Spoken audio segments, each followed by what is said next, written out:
వారాహి తోడైంది.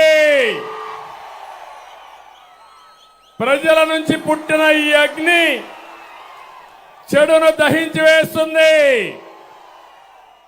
అహంకారాన్ని బూడిద చేస్తుందని చెప్పి నేను మీకు తెలియజేస్తున్నా. నేటి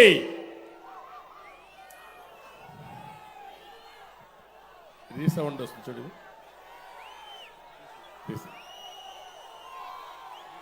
నేటి తణుకు సభ సాక్షిగా చెప్తున్నా, సైకిల్ స్పీడ్కు ఇంకా తిరుగులేదు, గ్లాస్ జోరుకు ఎదురు లేదు, కమల వికాసానికి అడ్డే లేదు. రాష్ట్రానికి అన్ని మంచి రోజులే. మా తమ్ముళ్ళు చెప్తున్న యువతకి, తమ్ముళ్ళు భవిష్యత్తు మీదే. రాష్ట్రాన్ని కాపాడుకోవడానికి 3 పార్టీలు చేతులు కలిపాం. 3 జెండాలు వేరు, ఆ జెండా ఒకటి.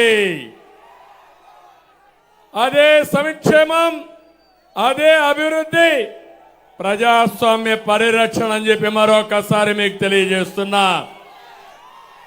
2014లో విభజన కష్టాల నుంచి రాష్ట్రాన్ని గట్టెక్కించేందుకు 3 పార్టీలు కలిశాం. ఈరోజు మళ్ళీ కలుస్తున్నాం. జగన్ కబంధ హస్తాల నుంచి రాష్ట్రాన్ని కాపాడుకోవడానికి సిద్ధమా తమ్ముళ్ళు అని మిమ్మల్ని అడుగుతున్నా. కలిసింది మామూలు వ్యక్తులు కాదు, అనుభవం నేను, తపనున్న పవన్ కళ్యాణ్ గారు, దేశాన్ని ప్రపంచ పటంలో పెట్టాలని, నెంబర్ 1 దేశంగా తయారు చేయాలని పనిచేసే నరేంద్ర మోడీ గారు కలిశాం. ఏం తమ్ముళ్ళు తిరుగుంటుందా అని మిమ్మల్ని అడుగుతున్నా. ఇంకో పక్క